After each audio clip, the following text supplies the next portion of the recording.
the third time in the 37-year history of the World Rowing Championships, the Yugoslavian holiday resort of Bled is host to the world's best oarsmen and women from a record 38 countries.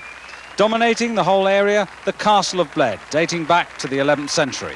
Today, towering above the lake, which by just 100 metres accommodates the 2,000-metre regatta course on which all of today's finals will be run.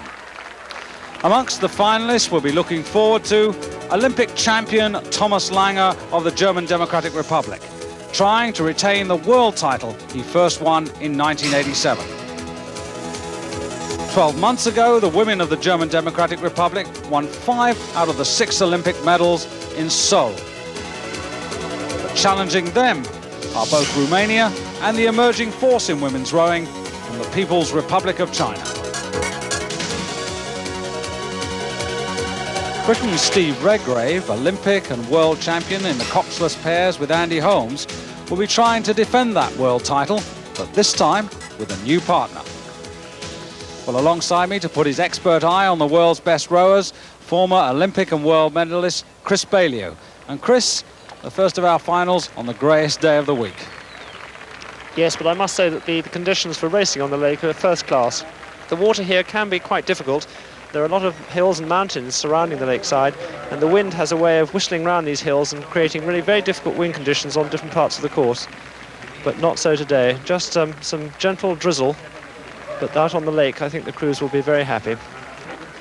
Well, the first of our finals, the lightweight double sculls for men. Lightweights, that means that the maximum weight for either of the two men, it can't be more than 72.5 kilos, an average of 70 for the pair.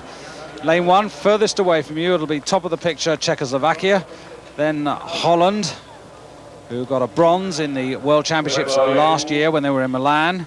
Lane 3, the 2 Austrians from Vienna, who missed the bronze medal by just 1.5 seconds. Then Spain, keep an eye out for them. The Federal Republic of Germany, who actually got the silver medal in 1988, but that was with a different crew. And completing the lineup, Sweden.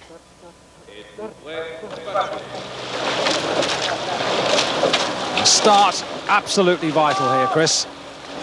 Yes, this has the makings of a very close race. Austria, the crew to watch, the winners in Lucerne, perform well so far in the regatta here. But watch out too for the Spanish combination.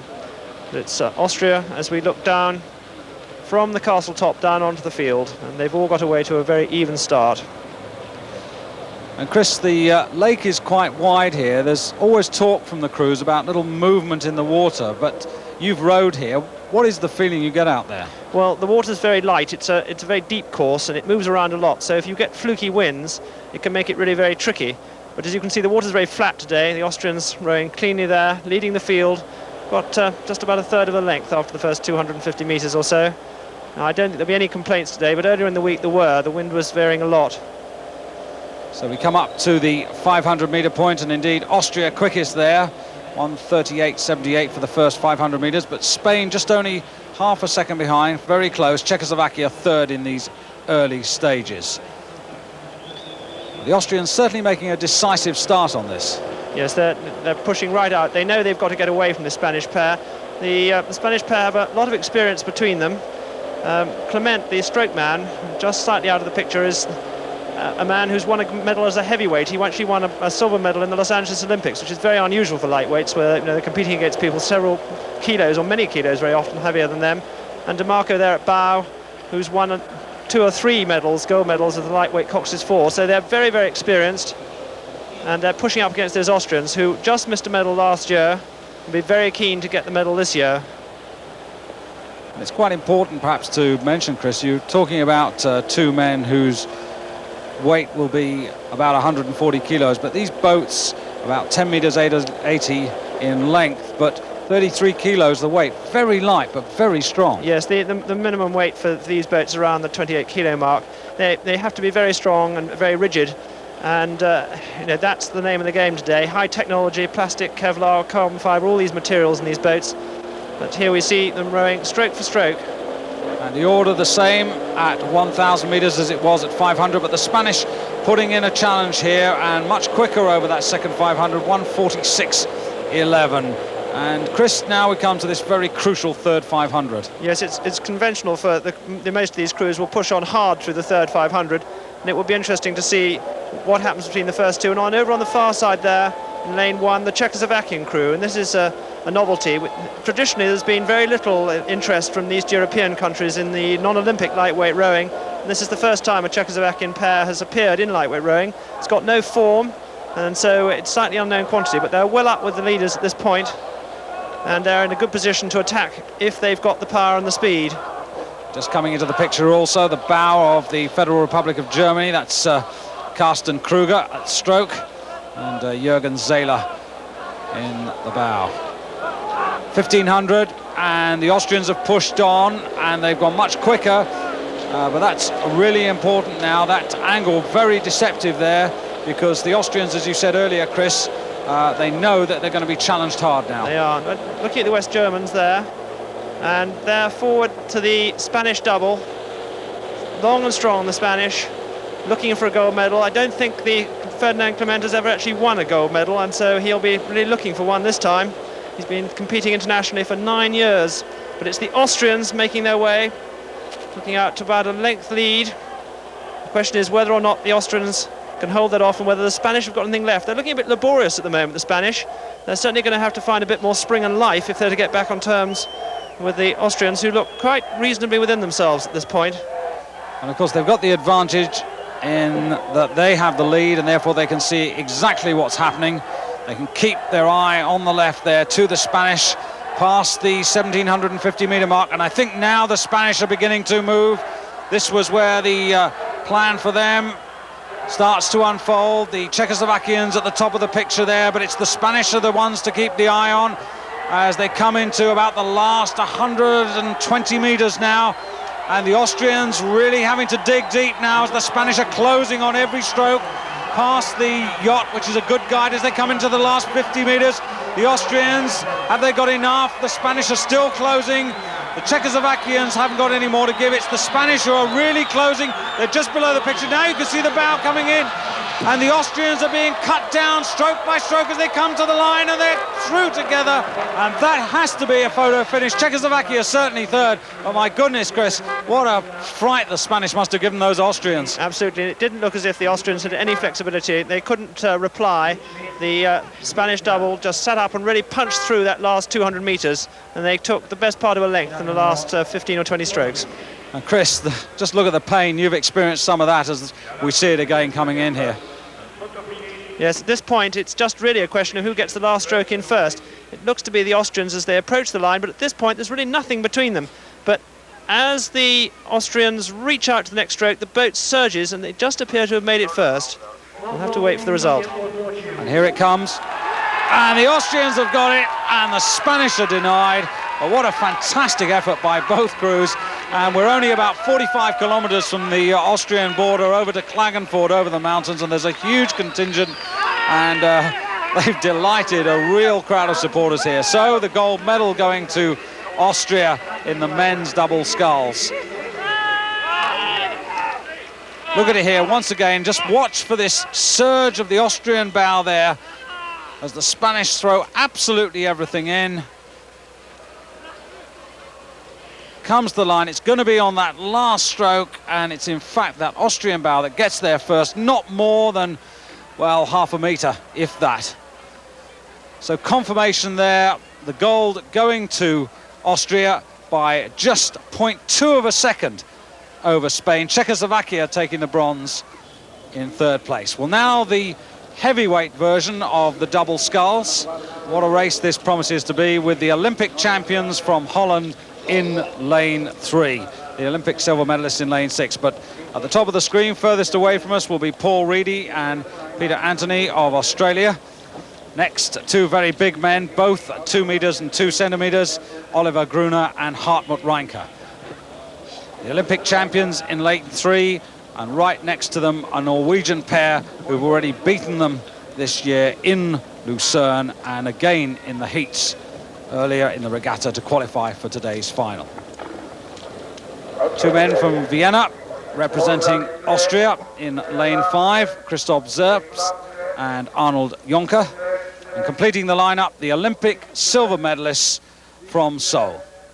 So quite a field here for the men's double sculls. And this quick start, the short strokes to get the boat moving. And we're looking onto the Norwegian double, masses of experience there. We're looking at Rolf Thorsen at Bow, world champion in this event in 1982, and then subsequently in a very successful quad, got a silver medal in Seoul with his present partner, Lars Bjornes. They have proved to be a very successful double this season, beating the Dutch at Lucerne by about a second. So the Dutch Olympic champions will be watching them extremely closely during this race. Watch too the Swiss over in lane 6, because they were the silver medalists in Seoul, and they came through very fast towards the end of the race. So there's a lot to go in this race. I wouldn't expect to see the Norwegians coming through until the middle part of the race, but there's very little to choose between them here. 500 meters then, and it's the Federal Republic in Germany. That's two from the top of the screen that are in the lead, just over half a second ahead of the Austrians, with Australia in third place. So the tactics yet to be unfolded as we move into the second 500. The time for the first 500, 1:33.54, so not incredibly fast. No, not a bad time. I think if we'd seen some of the fast crews in the DDR here, we might have seen a couple of seconds faster from the leaders. But this is a very steady-paced group, and they're going to probably go over the course very, very evenly. But it looks to be the crew still from the Federal Republic, which has got its nose in front. Very, very well placed, all boats here. Still anybody's race. And the Norwegians now starting to move forward. They've increased their rate of striking. The number of strokes has raised a little bit. They're obviously trying to see if they can edge in front, take the initiative away from the rest of the field. And beyond them, the Australian double, stroked by Peter Anthony, a former lightweight world champion, outstanding competitor. But I shall be interested to see if they can actually maintain that sort of pace in the second half. Very, very neat sculling from this Norwegian couple. Very easy, just reach out. They really pull right the way through to the finish. When we look across perhaps and see a little bit of the Dutch, they're not quite so strong to the finish. Not big men, either of these two, both around 87 kilograms. So coming into the final 500 meters of the race, and Norway in command. And look at that command they have got, over 2 seconds over their Dutch rivals. And remember, they've got a 100% record over the Dutch pair this season. Beaten them at Lucerne and in the heats, and they really do look smooth. Just edging in there into third place still is the Australians. And just coming into the picture also to challenge the Australians in lane 5, Austria. But the Norwegians, they really do look in command as they come past the island, yet another feature of this course. But the Dutch now trying to apply the pressure with less than 250 meters to go. So I think the Norwegians now, they've got a smell of the line. They know they're not far away, but it's the Dutch crew trying to make a tremendous effort to get on terms. But I think at this point, it's still the Norwegians holding on. Half a length between the two crews. Australia now being challenged just out of the picture by Austria for that bronze medal. In fact, the Austrians are absolutely flying in the final 500. They're even coming up on the Dutch. I think the line's going to come too soon for them, but the Norwegians in command, as they have been for virtually the last half of this race, and they take the gold ahead of Holland, with Austria getting a bronze medal, and then very close there for fourth place. And in fact, finishing last, the Federal Republic of Germany, who were first earlier on. And that really has been a painful effort there, Chris. Oh yes, you don't win races by around about a second without knowing you've been in them. But it was a very well timed race, very evenly paced, a classic way the Norwegians like to row a race. And it was one they were able to row their own way, and very well deserved victory. And they've got the satisfaction of knowing that they have indeed beaten all of the best double scullers in the world. And as they take the line, rowing as they have throughout, very strong strokes right the way through to the finish, and I think that's probably what made the difference between them and the Dutch champions. A little bit more push off the finish of the stroke. And a terrific effort there from the Austrians. 1:30.98 the time for Austria in that final 500. Gold to Norway then, Holland the silver, Austria squeezing Australia out of the bronze, and Australia dead heating on time with Switzerland for fourth place. Well, more action to come. The ladies are next in a couple of moments here on Eurosport.